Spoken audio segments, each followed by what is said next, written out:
Hi, this is Joel Johnson with today's segment of Better Money Rhode Island, and today we're going to talk about an offer that many of you have received or many of your friends have received, which is a lump sum offer on your pension. You know, if we look back 10 or 15 years ago, most companies had pensions. Now, when my grandfather retired, my grandfather came over here on a boat from Norway when he was 16 years old, ended up in Minneapolis, worked for a company that made jellies and jams, and he worked for that company for all his life. And then when he retired, he got a pension, and retirement was really simple. He had his pension, he had his Social Security. He didn't even have a 401k. I'm not sure they even had 401ks back then.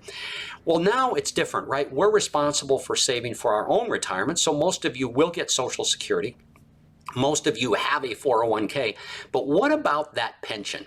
A lot of companies have terminated their pensions, but the money's just sitting there, and when you hit 65, you get a payout. But what's happening is corporations nowadays, they don't want that on their corporate books. What happens is those future promises to pay pensions, companies have to keep that on their corporate books. So let's say you get a lump sum.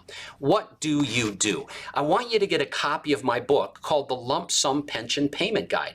And it's the 8 critical factors, the 8 decisions you have to make if you get this offer for a lump sum pension. Now, here's the deal. If you get in front of the wrong financial advisor, they're just going to recommend that you roll that over in a lump sum to an IRA so that they can take control and invest that money. Many times that is the right choice to make.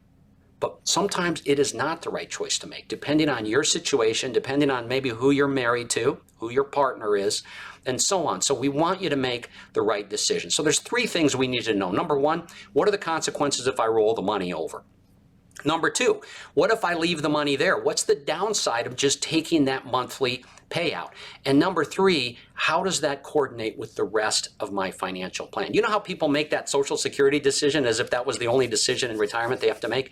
Sometimes they do the same thing when it comes to their pension. They make that decision as if the pension was the only piece. It's really important that you get a financial plan and you look at these 3 critical decisions. Go to BetterMoneyRhodeIsland.com. Again, BetterMoneyRhodeIsland.com.